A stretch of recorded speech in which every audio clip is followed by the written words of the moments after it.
একটা কথা বলে জানো তো, যে আপন থেকে পর ভালো আর পরের থেকে জঙ্গল ভালো। তো আমার অবস্থা ঠিক এই রকম, মানে আপন মানুষকে এতটা ভালোবেসেছি, তারা কোনোদিনই তো আমাকে ভালোবাসেনি। আর আর এতটা শিক্ষা দিয়ে গেছে, সত্যি আর কাউকে আপন ভাবতেও ইচ্ছে করে না। তাই নিজের মতো থাকি, নিজের মতো করেই সংসারের কাজকর্ম করি, এভাবেই দিন কেটে যায় আমার সোনা পাপাকে নিয়ে।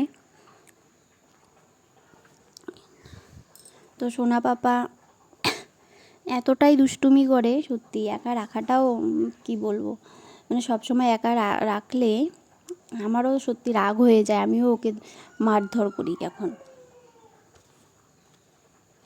খুবই দুষ্টুমি করে, এই কারেন্টে হাত দেবে, তারপর মানে অনেকটাই দুষ্টুমি করে।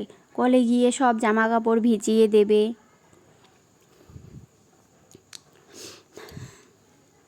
দেখো, সংসারের কাজকর্ম করতে করতে কোথা দিয়ে কোথায় মানে দিন থেকে রাত হয়ে যায়, সেটাও খোঁজ পাওয়া যায় না এখন। সকাল সকাল রান্না করতে গিয়ে আমার যা নাচেহাল অবস্থা হয়ে গেল, মানে তেল ছিটকে গায়ের উপরে পড়ে যাচ্ছে, গরম তেল ছিটকে পড়েছে এরকম। কিন্তু কী করব, যাই হয়ে যাক না কেন রান্না করে খেতেই হবে, কারণ আমরা হলাম মেয়ে মানুষের জাত। তো আমাদের করতেই হবে, আমাদের নিজের কাজটুকু তো নিজে করতেই হবে, তাই না? তো গাইস, তোমরা সবাই আশা করি ভালোই আছো, আমিও ভালোই আছি। দেখো, কি ক্যামেরা ধরারও লোক নেই, তাই নিজে নিজে একটু চেষ্টা করছিলাম ভিডিও করার জন্য। কিছু ভুল হয়ে থাকলে ক্ষমা করে দেবেন, আর আমার চ্যানেলটা লাইক অ্যান্ড সাবস্ক্রাইব করে দেবেন ভালো লাগলে। আর যদি ভালো না লাগলে তাহলে তো আর কিছু করার নেই।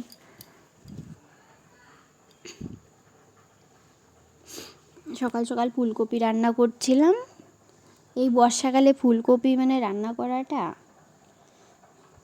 সেদ্ধই হতে চায় না, এরকম।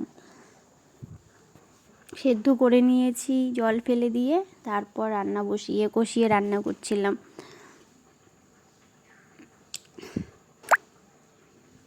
আর কি বলো তো, জীবনের একটা মানে কঠিন পরিস্থিতি পার হওয়া মানে অনেকটা ব্যাপার। আর এই ভিডিওটা এখানেই শেষ করছি। টাটা, বাই বাই, আবার পরের ভিডিওতে